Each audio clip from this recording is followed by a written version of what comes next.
नमस्कार विद्यार्थी मित्रांनो, महाराष्ट्रभर उपलब्ध असलेल्या संपूर्ण भूगोल या पुस्तकाचा मी लेखक अजित सलगर।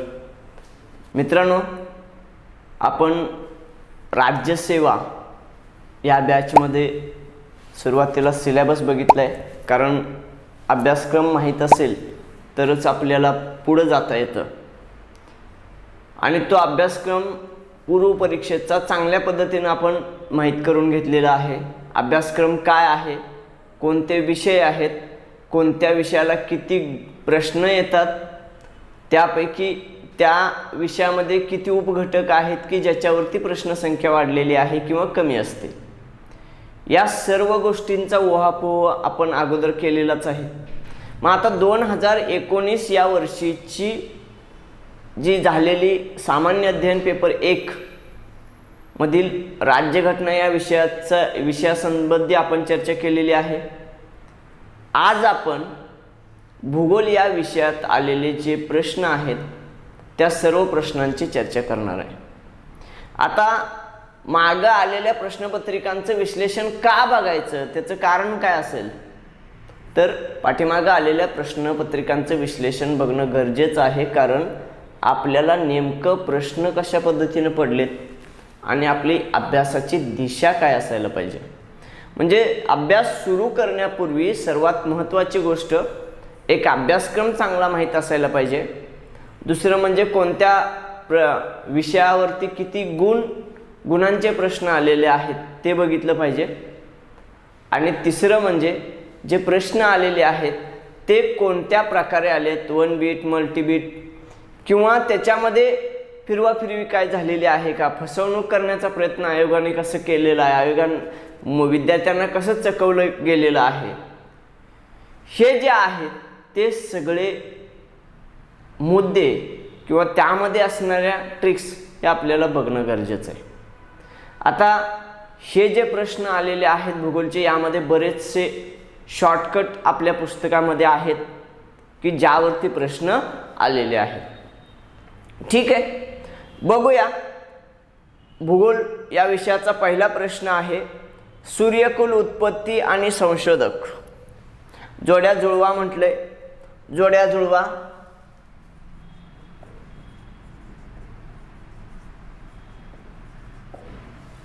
प्रश्न आहे स्तंभ अ, म्हणजे स्तंभ अ आणि स्तंभ ब।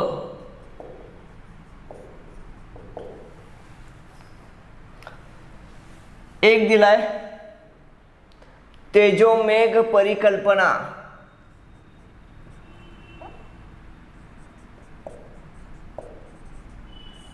परिकल्पना दुसरं दिलेलं आहे उल्का उत्पत्ती परिकल्पना। उल्का उत्पत्ती परिकल्पना।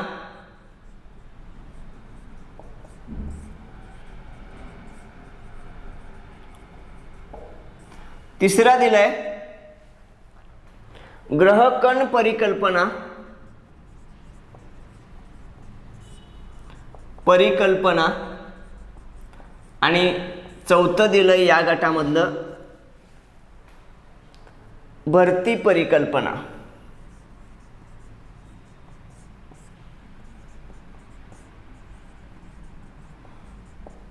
दुसऱ्या स्तंभामध्ये अ, ब, क, ड दिलेला आहे। अ दिलाय James Jeans, Moulton, Lockyer, James Jeans, Moulton, Lockyer, Laplace.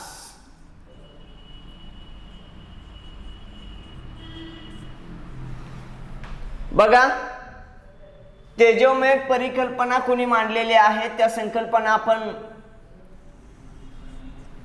ज्यावेळी सिलेबस सुरू होईल त्यावेळी बघणार आहे, पण तेजोमेघ परिकल्पना लाप्लास यांनी मांडलेली आहे। उल्का उत्पत्ती परिकल्पना कोणी मांडली, लॉकियर। ग्रहकण मुल्टन किंवा मिल्टन, आणि हे जे आहे ते याला आपण इकडं आता जेम्स जीन्स. मग यामध्ये दिलेला आहे पहिला पर्याय, दुसरा पर्याय, तिसरा पर्याय आणि चौथा पर्याय. बघा 1 2 3 4 काय असणार आहे? ड क ब अ, जिथं असेल तिथं तो असणारा पर्याय तिसरा दिलाय. ड क ब आणि अ हा जो पर्याय आहे तो. बाकीच्या मध्ये उलट सुलट अ ब कड दिले, कड अ ब दिले आणि ब क अड दिले. ह्याचा काय विषय नाही. म्हणजे आणि या जोड्या जुळवांचा प्रश्न जर आला तर लक्षात ठेवायचं, त्यातला आपल्याला परफेक्ट कोणतं माहिती आहे ते पहिलं जोडी जुळत्या. बाबा समजा ग्रहकण परिकल्पना एवढंच तुम्हाला माहित असेल मिल्टन, मग 3 ला ब कुठं आहे? मग हे जे तिसरं आहे ते बरोबर समजायचं. ठीक आहे. त्यानंतरचा पुढचा असणारा प्रश्न बघा, भूखंड वहन सिद्धांताच्या पुष्टीकरणासाठी कोणते पुरावे आहेत आणि योग्य पर्याय निवडा.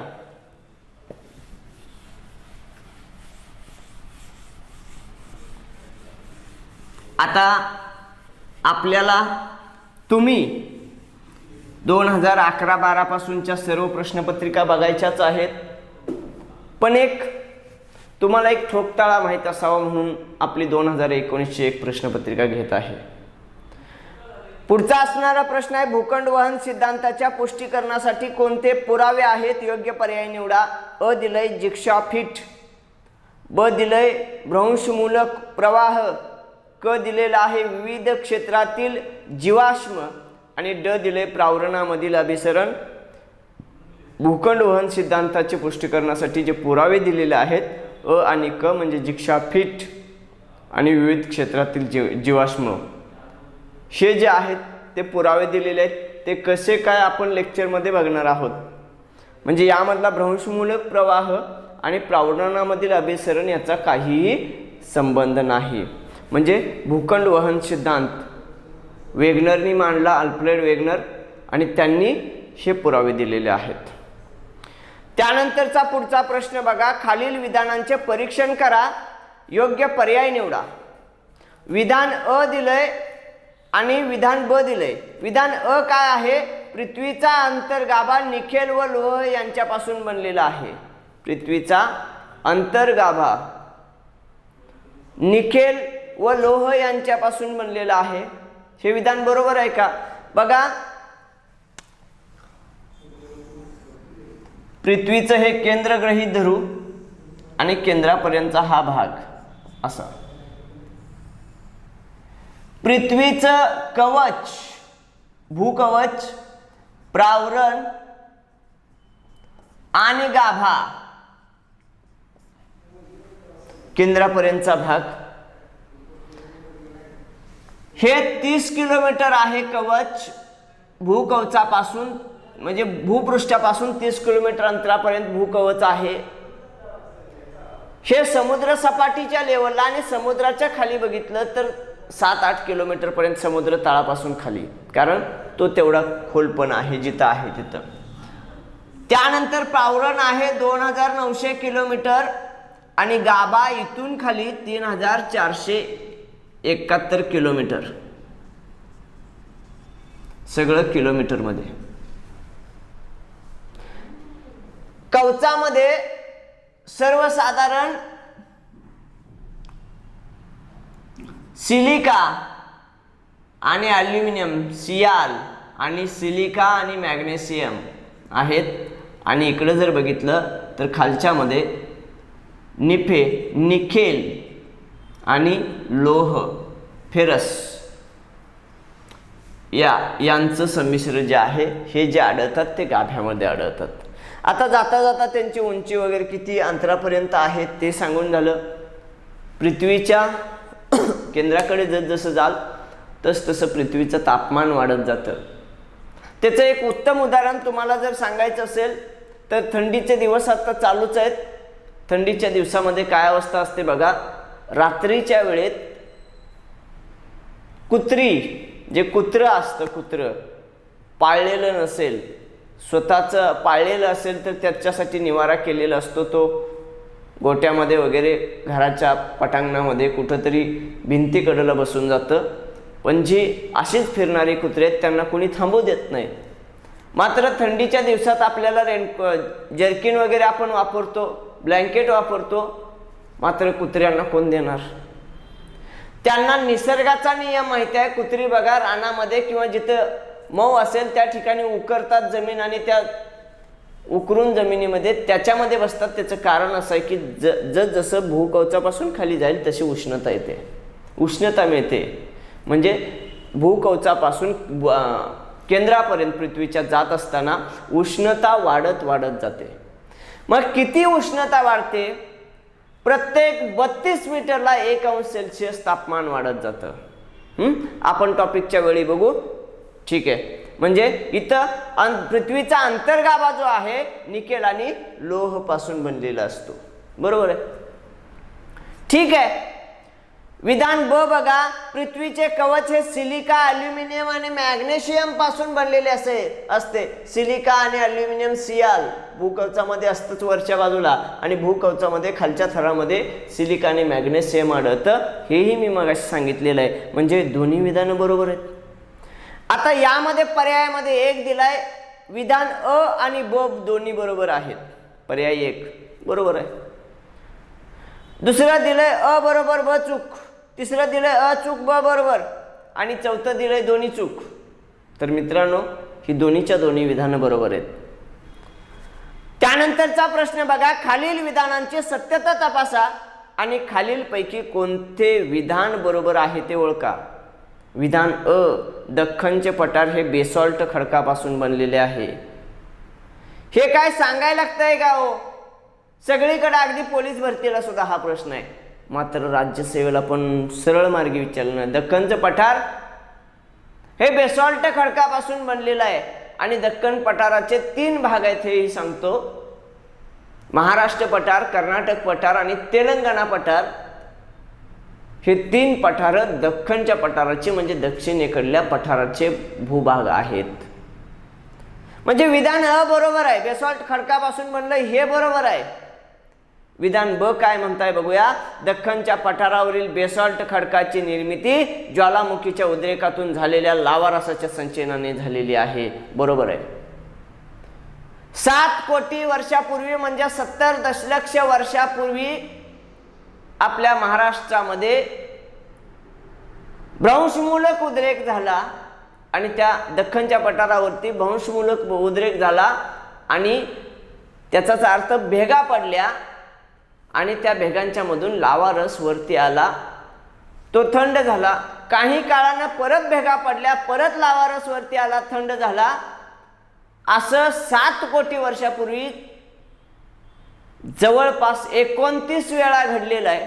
म्हणजे पृथ्वी भूगर्भामधून लावा रस वरती येऊन भूपृष्ठावरती त्याचं संचलन झालेलं आहे.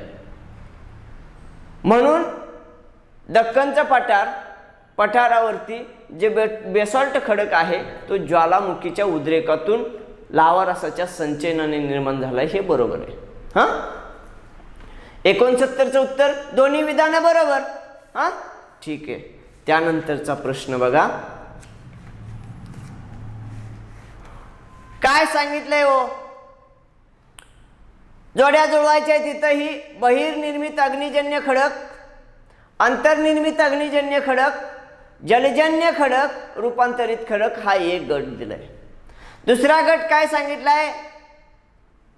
हे खडकाचे प्रकार आहेत आणि दुसऱ्या बाजूला तो खडक कोणत्या जातीचा आहे किंवा कोणत्या खडकाचा प्रकार आहे. दुसरा मेन डाईक, कुरुंदाचा खडक, ग्राफाईट, कांग्लोमरेट. मग बहिर्निर्मित अग्निजन्य खडक हा कांग्लोमरेटचा प्रकार आहे. अंतर्निर्मित अग्निजन्य खडक डाईकचा प्रकार आहे. जलजन्य खडक कुरुंदाचा खडक आहे, कुरुंदाच्या खडकाचा प्रकार आहे. आणि रूपांतरित खडक ग्रॅफाइटचा प्रकार आहे. म्हणून याचं उत्तर 4 1 2 3 आहे. ठीक आहे. जोड्या जुळवामध्ये आपल्या मगाशी जसा घेतला तसाच दुसरा पर्याय आहे 4 1 2 3चा. त्यानंतर बघा, बहिर्गत शक्तीच्या खनन कार्यामुळे पुढील काही भूरूपांच्या आकृत्या दिलेल्या आहेत, त्यांची निर्मिती कोणत्या बहिर्गत शक्तीमुळे झालेली आहे याचा योग्य पर्याय निवडा.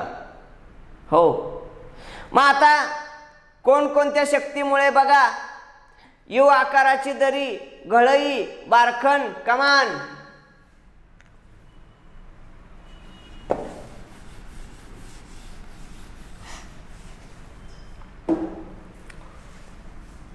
यू आकाराची दरी, यू, त्यानंतर घळई, त्यानंतर बारखण आणि त्यानंतर कमान. तुम्ही बेसिकच्या पुस्तकांमध्ये बघितला किंवा NCERTच्या 11वीच्या पुस्तकामध्ये हा प्रश्न आहे. याची संपूर्ण माहिती 11वीच्या पुस्तकामध्ये. प्राकृतिक भूगोलावरती बऱ्याच प्रश्न पडतात आणि जवळपास 5 प्रश्नांच्या पेक्षा जास्त प्रश्न काही वेळेला पडलेले. मग प्राकृतिक भूगोल NCERTचा चांगला करायला पाहिजे का नाही? केला पाहिजे. यू आकाराची दरी जी आहे ती हिम नदीपासून निर्माण होते. का हो? बर्फ जात असताना दोन्ही बाजूने घासत जातो, पण थोडासा खालूनही जातो. पाण्याचं प्रमाण कमी झाल्यानंतर मग तो घसटायला लागतो आणि खालचंही घर्षण करून तो तळ हे केलं जातो, जास्त आकाराचा वाढवला असतो. फी आकाराचा कसा असतो इथं, यू आकाराचा कसा असतो असा, म्हणजे हा इकडून हा घर्षणानं कमी केलेला असतो. आता घळई कशाला म्हणायचं? अरुंद भागातून वाहणं. नद्या ज्या आहेत घाटमाथ्यावरून ओलंडून पलीकडे जात असताना वेगानं वाहतात आणि वेगानं वाहत असताना ते खनन कार्य करतात, खडकांची झीज करतात आणि वाहत असताना खडकांची झीज होऊन जिथून वाहते तिथला भाग खोलगट बनतो आणि दुसरे बाजूचा भाग उंच राहतो, त्याला घळई म्हणायचं. आणि हे घळई निर्माण कोण करतं? नदी. बारखण हा जो प्रकार आहे तो वाऱ्यामुळे होतो, वारा निर्माण करतो. हो, वाऱ्याच्या निक्षेपण आणि संचयन कार्याचा परिणाम हा बारखण असतो आणि मग ते वाळवंटामध्ये तयार होतं आपोआप वाऱ्यामुळे. म्हणजे एका ठिकाणची माती वाळू वाऱ्याच्या वेगानं उडून जायचं आणि दुसऱ्या ठिकाणी थांबायचं. म्हणजे एका ठिकाणी त्याची झीज केली आणि दुसऱ्या ठिकाणी नेऊन टाकलं, म्हणजे तिथं निक्षेपण झालं. ते बारखण वाऱ्यापासून. कमान हे समुद्र लाटा निर्माण करतात. समुद्रामध्ये खडकं असतात, समुद्राच्या काठी असतील, समुद्राच्या भागामध्ये असतील जे खडक आहेत. काही खडक समुद्राच्या पाण्याच्या लेवलपेक्षा उंच असतात, पण ते एकमेकाला इकडून तिकडून लाटा एकमेकाला मारून असा असणाऱ्या खडकाचं काय होतं?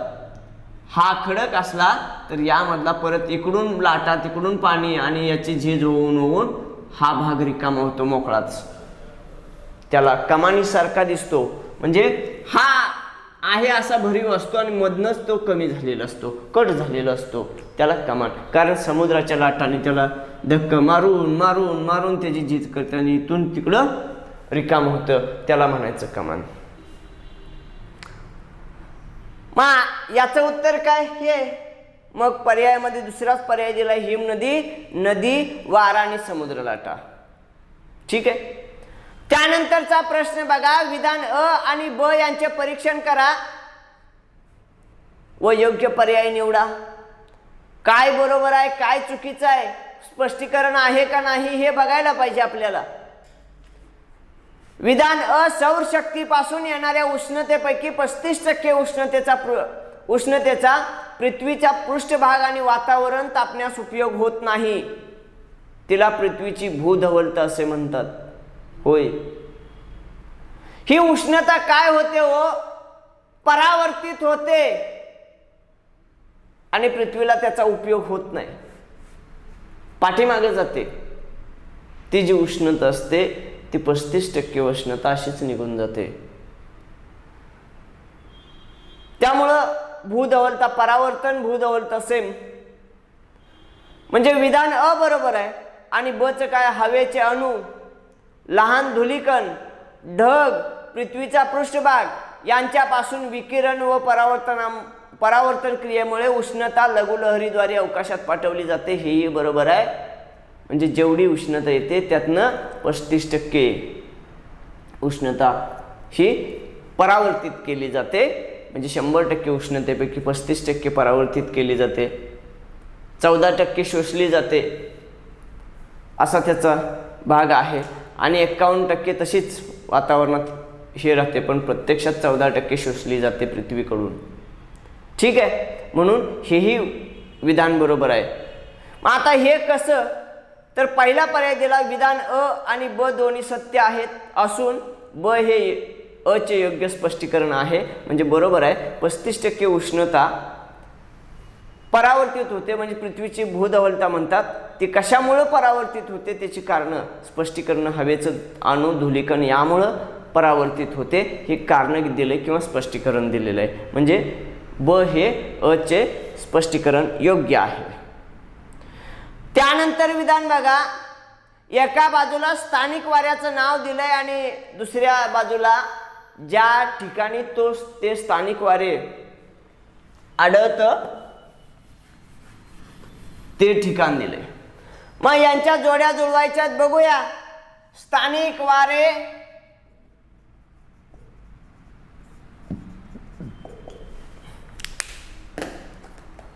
आणि प्रदेश, म्हणजे ज्या प्रदेशात आढळतात तो प्रदेश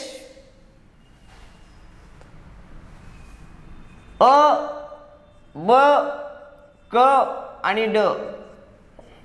1, 2, 3 आणि 4 प्रदेश बघा. वारे चिनूक, फान, लू, मिस्ट्रल. चिनूक, फान, लू, मिस्ट्रल. मिस्टर नव्हे, मिस्ट्रल वाऱ्याचं नाव आहे. नाही घोटाळा कराल मिस्टर म्हणून. ठीक आहे, लक्षात ठेवायला बरं आहे. मिस्ट्रल वारा कुठला आहे बघूया आपण, मी सांगतो पुढं काय आहे ते. इकडले ही तर लिहू. युरोपमधील आल्प्स पर्वत. आल्प्स पर्वत.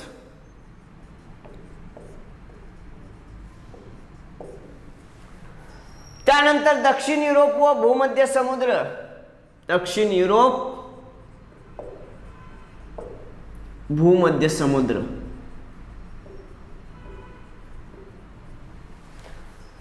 त्यानंतर उत्तर भारतातील मैदानी प्रदेश.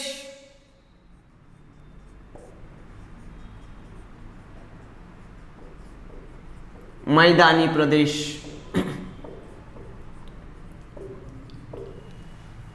आणि शेवटी उत्तर अमेरिकेतील रॉकी पर्वत. रॉकी पर्वत. पर्याय बघूया. 1, 2, 3 आणि 4 याच्यामध्ये दिलं 1, 2, 3, 4. 1 ला काय, सॉरी अ ब कड द्यायला पाहिजे होतं. 1, 2 अ, ब, क आणि ड, कारण हितले हे आडवे लिहिले. आता ह्यांचं काय बघूया. पहिल्या पर्यायात 4, 1, 3, 2. 4, 1, 3, 2. दुसरा दिलाय 3, 2, 1, 4. तिसरा दिलाय 2, 3, 4, 1. आणि चौथा दिलाय 1, 4, 2, 3. बघा, ह्यातलं काही माहित नाही राहू द्या. आपल्या भारतात तर लू वारे वाहतात, माहिती आहे का नाही. आणि भारताशी संबंधित उत्तर भारतातलं मैदानी प्रदेश तेवढंच आहे. आल्प्स पर्वत युरोपमध्ये, रॉकी पर्वत अमेरिकेत आणि ही युरोप भूमध्य समुद्राचा भाग आहे. म्हणजे इकडलं काय भारताचा संबंध नाही. हे उत्तर भारतातील मैदानी प्रदेश म्हटलंय, इथं लू वारं म्हटलंय. भारताच्या उत्तर भारतामध्ये लू वारे वाहतात. लू, कालबैसाखी त्याचं नाव परत बंगालमध्ये गेल्यानंतर वैशाख महिन्यामध्ये वाहतात म्हणून कालबैसाखी नाव केलंय. हे नावं तरी आपण वाचलेली आहेत. म्हणजे आपल्याला एवढं जरी एक जोडी माहित असली, बघूया क ला 3, क च्या लाईन मध्ये 3 कुठं आहे बघा, इथं आहे. जर इथं एकाच ठिकाणी दोन ठिकाणी असतं तर मग त्या दोन्हीत कम्पेअर करायची वेळ आली असती. अगदीच काही माहीत नसलं तरी ही याची जोडी जुळते, इथं कुठेही 3 नाही कला, म्हणून हे बरोबर. संपलं. हो, आणि जोड्या जुळवाचे प्रश्न जरा जास्त आले की त्या वर्षी मेरिट जरा जास्त लागतं. त्याचं कारण या 4 पैकी एकाच दुसरं. आता काही वेळेला असं असतं की हे 2 ठिकाणी असलं तर त्याच्यामध्ये 3 ठिकाणी इथंच असतं तर अजून सोडवणं क्लिष्ट होतं. पण मग त्यावेळी काय करायचं, अजून दुसऱ्यामध्ये कुठं काही जमतंय का, आपल्याला माहित आहे का ते बघायचं. मग चिनूकवारे आपल्याला कन्फर्म माहीत असलं तर ते देऊन टाकायचं. मग चिनूकला 4 होतं बाबा, रॉकी पर्वतात वाहतात, अमेरिकेत वाहतात, एवढं जरी माहीत असलं तर मग तिथं दोन्हीत कन्फर्म करायचं. ठीक आहे. बघा, हा प्रश्न झाला जोड्या जुळवांचा. त्यानंतरचा पुढचा सुद्धा प्रश्न जोड्या जुळवाचाच आहे. आता यात जोड्या किती आहेत काय कळनात. बघा, अजून 2 जोड्या जुळवा, 2-3 जोड्या जुळवाचेच प्रश्न आहेत. आता तोंडीच वाचतो म्हणजे तुम्हाला समजलंय की नेमकं कशी जोडी जुळवायची. अगदीच काही येत नसलं तर कसं बरोबर उत्तर आणायचं. एक जरी माहीत असलं त्यातलं 2 माहीत असलं, जे कन्फर्म आहेत ते बघायचं जोडी जुळत्या का, आणि ती आहे त्याला बरोबर करून टाकायचं. आता स्तंभ अ आणि स्तंभ ब यांच्या योग्य जोड्या जुळवा. एका बाजूला दिलाय मृदेचा प्रकार, मातीचा प्रकार, दुसऱ्या बाजूला दिलाय पीक. म्हणजे कोणत्या मृदेमध्ये कोणतं पीक घेतलं जातं असा ते जोड्याचा अर्थ आहे. मग पर्वतीय मृदा, काळी मृदा, वाळवंटी मृदा आणि जांभी मृदा दिलंय. दुसऱ्या बाजूला बघा भरड धान्य, काजू, सफरचंद आणि कापूस. मित्रांनो, 2019ची प्रश्नपत्रिका समोर घेऊन बसा. आहेत मार्केटमध्ये तशी पुस्तकं अवेलेबल, नसेल तर नेटवर डाउनलोड करून बसा, चालेल, काय हरकत नाही. ठीक आहे. पर्वतीय मृदा अपरिपक्व मृदा आहे. सफरचंद कुठं पर्वतीय मृदेत पिकतात, कारण सफरचंद तिकडं पर्वतीय भागामध्ये. काळी कसदार कशाची मृदा असते, कापूस. काळी कसदार काळ्या मृदेचं कापसाला जोडी लावायची. वाळवंटी मृदा भरड धान्य आणि जांभ्या मृदेमध्ये काजू, कापूस नव्हे. म्हणजेच जांभी मृदा कोकणात आढळते आणि काजू आपल्या कोकणातनच येतो ना. झालं, यांच्या जोड्या जुळवून टाकायच्या, म्हणून याचं उत्तर आहे 4. म्हणजे 3, 4, 1, 2. त्यानंतरचा प्रश्न बघा, जोड्या जुळवून योग्य पर्याय निवडा. खडक आणि जिल्ह. म्हणजे एका बाजूला खडक कोणत्या श्रेणीतला आहे ती श्रेणी दिलेली आहे आणि दुसऱ्या बाजूला ज्या जिल्ह्यामध्ये आढळतात ते जिल्हे दिलेत. मग बघूया. गोंडवाना श्रेणीचे खडक यवतमाळ आणि गडचिरोली जिल्ह्यामध्ये आढळतात.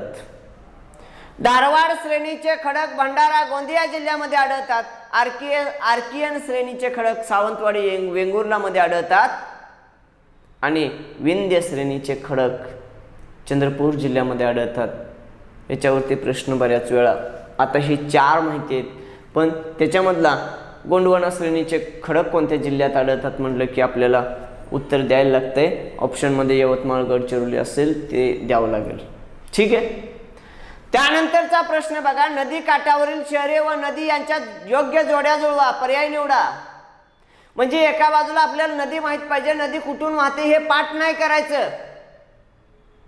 आता तुमचं ते वर्गामध्ये मी मॅप रीडिंग करून घेणारच आहे, नकाशा वाचन करून घेणारच आहे. म्हणजे कोणती नदी कुठून कशी वाहते आणि त्या ठिकाणी कोणती शहर आहे ते दिसतंच. आणि ते जर परफेक्ट झालं तर तुम्हाला हा जोड्या जुळवाचा प्रश्नच चुकणार नाही, चुकून सुद्धा चुकणार नाही. पांझरा नदी आहे, तिच्या काठावर असणारं शहर पांझरा नदी कुठून वाहते हो, इकडे दिलंय संगमनेर, भुसावळ, धुळे, पवनार. पांझरा नदीच्या काठावरचं जे शहर आहे ते म्हणजे धुळे. तापीची असणारी उपनदी आहे. धाम नदीच्या काठी कोणतं शहर आहे, पवनार. जे विनोबा भावेंनी स्थापन केलेला पवनार आश्रम जो आहे ते गाव, ते शहर धाम नदीकाठी आहे. प्रवरा नदीकाठी संगमनेर आहे आणि तापी नदीकाठी भुसावळ आहे जळगाव जिल्ह्यातलं. 4 नंबरचा प्रश्न बघा, जोड्या जुळवून योग्य पर्याय निवडा. पर्याय निवडा. म्हणजे एका बाजूला खडक कोणत्या श्रेणीतला आहे ती श्रेणी दिलेली आहे. दुसऱ्या बाजूला जिल्हा कोणत्या श्रेणीतला आहे ती श्रेणी दिलेली आहे. मग बघूया. गोंडवाना श्रेणीचे खडक यवतमाळ जिल्ह्यामध्ये आढळतात. धारवाड श्रेणीचे खडक सावंतवाडी वेंगुर्ला जिल्ह्यामध्ये आढळतात आणि विंध्य श्रेणीचे खडक चंद्रपूर जिल्ह्यामध्ये आढळतात. म्हणजे आपल्याला अगदीच काय माहीत नसलं तर नदी बघायची, त्या शेजारच्या आपल्याला मॅपमध्ये एकदा भरून घेतलं की तुमचं हे नक्कीच चुकणार नाही, परफेक्ट बरोबर येणार त्याची गॅरंटी मी देतो. पण मॅप रीडिंग चांगलं करायला पाहिजे. मी वर्गामध्ये करून घेणारच आहे ना, ठीक आहे. हां, त्यानंतरचा बघा पुढचा प्रश्न आहे. खाली 2 विधाने दिलेली आहेत. अ हे विधान असून र हे कारण आहे आणि खालील पर्यायातून योग्य पर्याय निवडा. विधान अ म्हटलंय पर्वतीय आणि डोंगराळ प्रदेशामध्ये हवाई वाहतूक हेच सर्वांसाठी उपयुक्त साधन आहे. गाव आणि र म्हटलंय कारण दिलंय पर्वतीय प्रदेशामध्ये रस्ते आणि रेल्वे मार्ग तयार करणे अतिशय कठीण व खर्चिक आहे. र बरोबर आहे, कारण बरोबर आहे. डोंगराळ प्रदेशामध्ये रस्ता तयार करायचं एवढं सोपं आहे का? डोंगर फोडायचा, वळणाचा रस्ता करायचा, घाट माता नाहीतर बोगद तयार करायचं, खर्चाचं पण काम आहे, जास्त कठीण काम आहे, हे बरोबर आहे. जे विधान अ दिलंय पर्वतीय आणि डोंगराळ प्रदेशामध्ये हवाई वाहतूक हे सर्वासाठी उपयुक्त साधन आहे. मला सांगा हवाई वाहतूक करायला तिथं सपाट मैदान पाहिजेत का नाही? विमानतळ पाहिजेत का नाही? का अंतराळी न्यायचं, त्या वरती शिड्या टाकून वरती दोऱ्या टाकून वरती या म्हणून सांगायचं आहे का? नाही. म्हणजे पर्वतीय भागामध्ये मैदान असं सपाट प्रदेश असणार नाही. त्याचबरोबर घनदाट जंगलं असतात आणि अशा ठिकाणी विमानं उतरायची कुठे, हेलिकॉप्टर उतरायची कुठं? आणि ते काही सोपं काम आहे का? नाही. आणि म्हणून हे चुकीचं आहे. हां, खर्चिक जरी असलं, कठीण जरी असलं तरी रस्ते करावे लागतात. डोंगराळ भागामध्ये वेळ लागतो, त्रास होतो, पण ते करावं लागतं. म्हणून विधान अचुकीचं आहे आणि कारण जे आहे ते मात्र बरोबर आहे. ठीक आहे. त्यानंतरचा प्रश्न बघा. खाली 2 विधाने दिलेली आहेत. अ हे विधान असून र हे कारण आहे. खालील पर्यायातून योग्य पर्याय निवडा. विधान अ निर्वनीकरणामुळे हवेतील कार्बन डायऑक्साईडचे प्रमाण वाढते. बरोबर आहे. निर्वनीकरण म्हणजे वन तोडणे, जंगल तोडणे, जंगलांचं प्रमाण कमी करणं आणि त्याचा वापर इंडस्ट्रीसाठी किंवा रस्ते वाहतूक किंवा इतर कामासाठी करणं, हे याला म्हणायचं निर्वनीकरण. म्हणजे वनीकरण, वन वाढवायच्या ऐवजी वन कमी केली, वनांचं क्षेत्र कमी केलं आणि असं झालं तर हवेतील कार्बन डायऑक्साईडचं प्रमाण वाढतंच. आता नुकताच ब्राझील मधलं ॲमेझॉनच्या जंगलाला आग लागली आणि त्यामुळं बरंच वन्यजीव हे नष्ट झालं. त्या ब्राझीलच्या जंगलामधून 20% ऑक्सिजन निर्मिती होती. आज आपल्याला जगाला जेवढा ऑक्सिजन लागतो त्याच्या 20% ऑक्सिजनची निर्मिती ब्राझीलच्या जंगलामधून होते. आणि दुसऱ्या बाजूला कार्बन डायऑक्साईड शोषून घेतला जातो. कार्बन डायऑक्साईड वनस्पती का शोषतात? त्यांना स्वतःचं अन्न स्वतः तयार करण्यासाठी कार्बन डायऑक्साईडची गरज असते आणि ते शोषून घेतात आणि ऑक्सिजन बाहेर सोडतात की ज्यामुळे तो ऑक्सिजन आपल्याला, शुद्ध ऑक्सिजन आपल्याला शरीरासाठी आवश्यक असतो. आणि कार्बन डायऑक्साईडमुळं जी उष्णता वाढत आहे, प्रदूषण होत आहे, ते कमी होतं. म्हणजे हे काय म्हणलं की निर्वनीकरणामुळे हवेतील कार्बन डायऑक्साईडचे प्रमाण वाढते. साहजिकच, कारण वन कमी झाली तर कार्बन डायऑक्साईड शोषून घेणार नाहीत. र कारण दिलंय, वने जेव्हा प्रकाश संश्लेषण क्रियेद्वारे स्वतःचे अन्न तयार करतात तेव्हा मोठ्या प्रमाणात कार्बन डायऑक्साईडचा वापर होतो. हे बरोबर आहे. कारण प्रकाश संश्लेषण दिवसभर करत असतात आणि त्यावेळी स्वतःचं अन्न स्वतः तयार करण्यासाठी कार्बन डायऑक्साईडची आवश्यकता असते आणि ते शोषून घेतात. आणि म्हणूनच बघा, कडाक्याच्या उन्हामध्ये घरामध्ये AC लावलं तर जशी झोप येणार नाही, इतकी चांगली झोप येणार नाही. पण कडक उन्हामध्ये एखाद्या सावली असणाऱ्या डेरेदार वृक्षाखाली जर आपण झोपलो किंवा बसलो तर इतकं समाधानानं झोप लागते की बोलायचं काम नाही, कारण ते उष्णता वाढवणारा कार्बन डायऑक्साईड झाड शोषून घेत असतं आणि तेच झाड ऑक्सिजन आपल्याला आवश्यक आहे तेवढा सोडत असतं, त्यामुळे त्या सावलीमध्ये गारवा असतो. हां, ठीक आहे. म्हणून पहिलाच पर्याय बघा, अ आणि र दोन्ही सत्य असून र हे अ चे बिनचूक स्पष्टीकरण आहे, हे बरोबर. त्यानंतरचा प्रश्न बघा, दिलेल्या नकाशाचे अवलोकन करा आणि वाहणाऱ्या वाऱ्याचा पर्याय निवडा. नकाशा दिलाय, आपल्या भारताचा नकाशा काढलाय.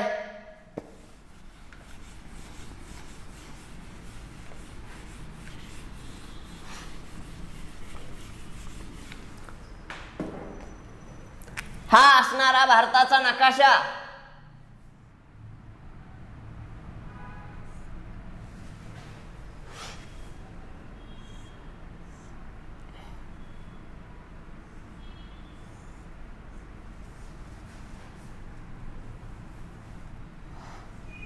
गृहीत धरू आपला असा असणारा हा आपला नकाशा.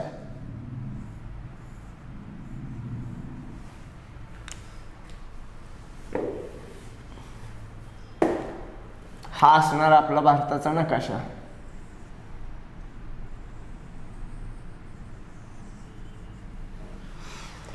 या भारताच्या नकाशामध्ये वारं कुठून कुठं कसं फिरायला लागलंय ते दाखवलंय. इकडनं हे वारं इकडं आलंय, असे वाऱ्याचे बाण दाखवलेत. आणि या नकाशाचं निरीक्षण करून सांगितलंय की पर्यायामध्ये पर्यायी उत्तर हे वारं कोणत्या दिशेनं कसलं वारं आहे. पहिला पर्याय दिलाय नैऋत्य मान्सून वारे, दुसरं दिलंय ईशान्य मान्सून वारे, तिसरं दिलंय नैऋत्य व्यापारी वारे आणि चौथं दिलंय ध्रुवीय वारे. मला सांगा, वाऱ्याला जे नाव दिलेलं असतं ते ज्या दिशेकडून येतं त्या दिशेचं नाव. मग आपल्याला दिशा माहित पाहिजेत. नकाशाच्या उजव्या बाजूला पूर्व दिशा असते, डाव्या बाजूला पश्चिम असते. नकाशा सरळ धरल्यानंतर नाही तुम्ही कसं पण फिरवणार म्हणणार की असं कसं. नकाशा सरळ धरायचा आणि त्याच्या उजव्या बाजूला पूर्व दिशा, डाव्या बाजूला पश्चिम दिशा असते. खालची म्हणजे आपल्याकडे दक्षिण दिशा असते आणि वरती उत्तर असते. आता इकडून चालू करू, पूर्व आणि दक्षिणच्या मध्ये आग्नेय दिशा असते. नैऋत्य दिशा ही दक्षिण आणि पश्चिमच्या मध्ये, पश्चिम आणि उत्तरच्या मध्ये वायव्य आणि उत्तर आणि पूर्वच्या मध्ये ईशान्य दिशा असते. बघा, मग या दिशेकडून वारा येतं म्हटल्यानंतर ईशान्य मान्सून वारे. आणि ईशान्य मान्सून वाऱ्याचा काळ जो असतो तो जानेवारी फेब्रुवारी. आणि म्हणजे ते परत यायला लागलेलं असतं. आपल्या महाराष्ट्रामध्ये ईशान्य मान्सूनचा काळ जानेवारी फेब्रुवारीमध्ये येतो, पण त्या अगोदर नोव्हेंबर डिसेंबर पासून तिकडून यायला लागलेलं असतं. ठीक आहे, म्हणजे ते परत वारं यायला लागलेलं असतं. पण जूनमध्ये इकडून हे जे वारं जूनमध्ये इकडं जात असतं त्याला नैऋत्य मोसमी वारे म्हणतात किंवा नैऋत्य मान्सून वारे म्हणतात. हे नैऋत्य दिशेकडून तिकडं जातं आणि परत डिसेंबर जानेवारीमधून वरून खाली येतं. तर मित्रांनो, आज आपण भूगोल या विषयातील 2019 मध्ये राज्यसेवा पूर्व परीक्षेला आलेले सर्व प्रश्न पाहिलेले आहेत, त्याचं विश्लेषण बघितलंय.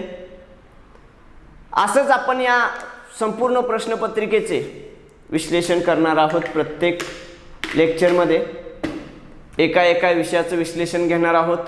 ते विश्लेषण पूर्ण पाहत राहा आणि त्यानंतर खऱ्या अर्थानं प्रत्यक्ष आपण अभ्यासक्रमाला सुरुवात करणार आहोत. तर मित्रांनो, आज आपण थांबूया, भेटूया पुढच्या लेक्चरमध्ये. तोपर्यंत धन्यवाद.